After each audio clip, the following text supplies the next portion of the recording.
Dalam nama Bapa dan Putra dan Roh Kudus. Amin. Allah Bapa di surga, kami seringkali terpaku pada hukum, pada peraturan, dan kami kurang melihat roh dalam peraturan hidup kami. Tak jarang kami jatuh kepada ritual liturgis belaka. Tapi seringkali kami kurang merasakan roh-Mu di dalam doa-doa kami.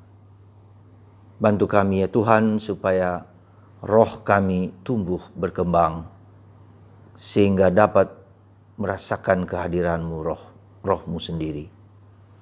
Terpujilah nama-Mu kini dan sepanjang masa. Amin. Para saudara-saudariku yang terkasih dalam Kristus, dalam bacaan Injil hari ini kita diingatkan akan satu hal yang fundamental. Pada tanggal 17 Juli 2020 pada hari Jumat. Apa itu? Pertanyaannya adalah mengapa kita seringkali kurang berkembang dalam hidup rohani? Salah satu sebabnya karena kita sangat terpaku kepada ritual liturgis. Kita sangat terpaku pada apa yang doa-doa yang kita lakukan, doa rosario, doa koronka, kerahiman ilahi, hati kudus Yesus, berbagai macam devosi juga dalam sakramen Ekaristi, sakramen rekonsiliasi, terpaku kepada ritual liturgis itu. Kita lupa akan sesuatu yang sangat fundamental, yaitu roh Tuhan.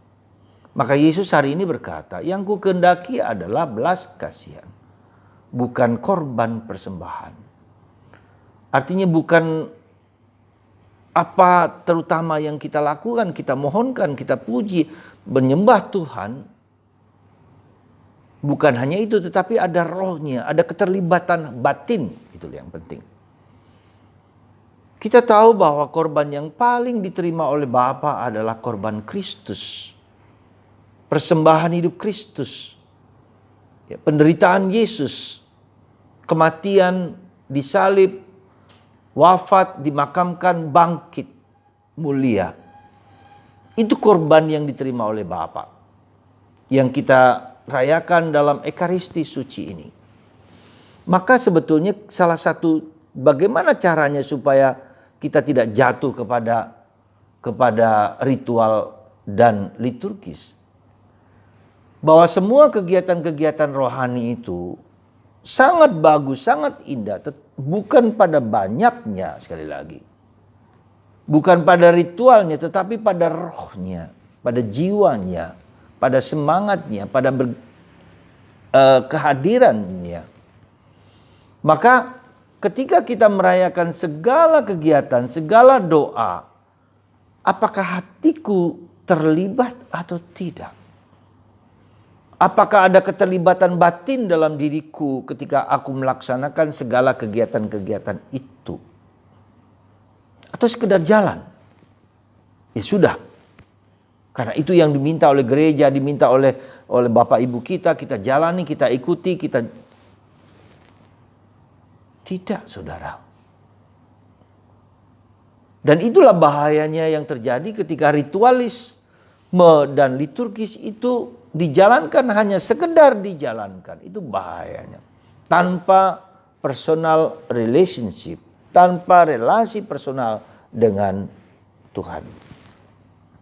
Jadi apa yang harus kita jalani? Jadi cobalah saudara, ketika kita menjalankan semua kegiatan itu, lakukan dengan penuh kesadaran, dengan penuh konsentrasi, dengan penuh keterlibatan batin di dalam hidup kita. Di dalam apa yang sedang saya lakukan. Itu yang pertama. Yang kedua, coba kita baca dalam Mazmur 51. Kita ulang, kita renungkan, kita resapi, bahkan kita bisa doakan setiap hari. Renungan tentang dosa,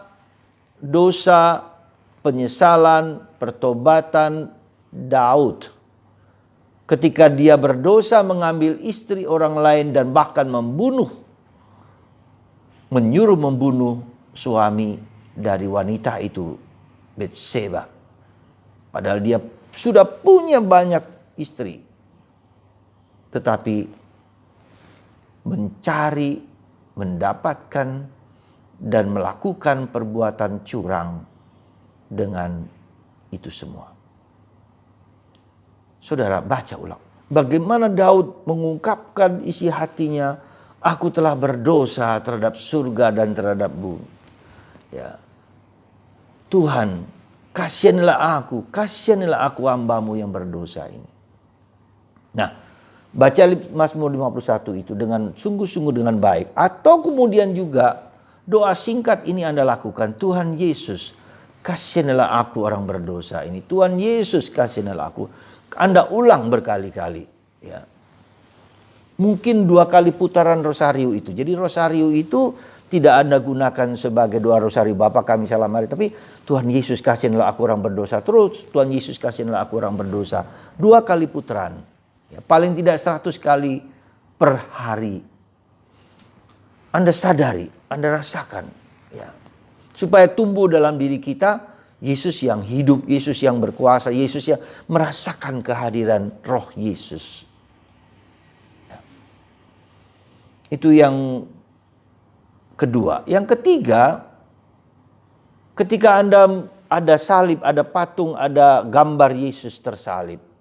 Atau gambar apa saja, pandang sekali-sekali. Kurang lebih 5 menit. Ya, pandang wajah Yesus itu. Yang tersalib itu. Sampai batinku tergerak. Ya, ya. Tentu pertama kali, 2 kali, 3 kali, 4 kali, sampai 10 kali mungkin tidak terasa. Tapi ketika Anda melihatnya berkali-kali sampai Anda merasa bahwa Tuhan berbicara kepada Anda. Jadi kita harus melatih dalam tanda petik saudara. Melatih supaya kita tidak hanya sekedar ya korban persembahan. Tetapi adalah apa?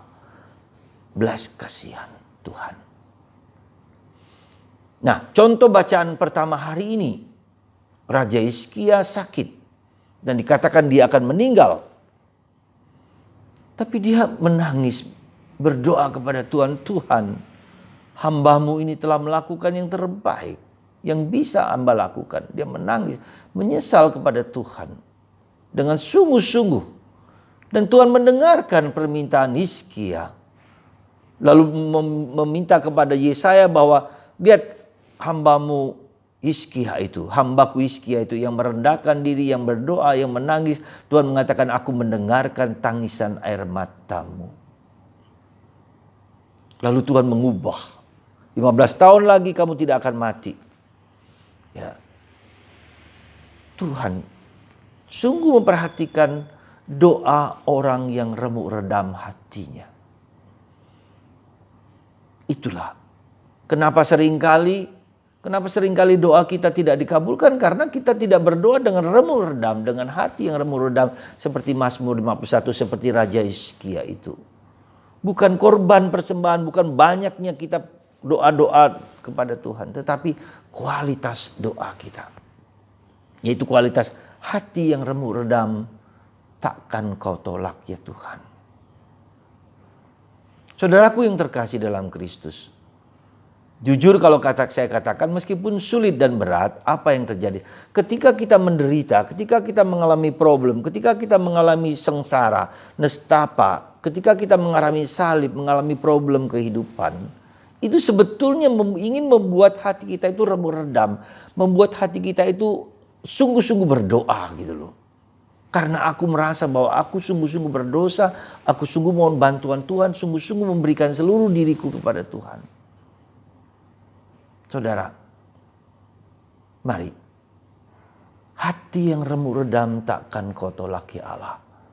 Jadi ketika kita menderita sekali lagi, justru kesempatan kita untuk lebih serius.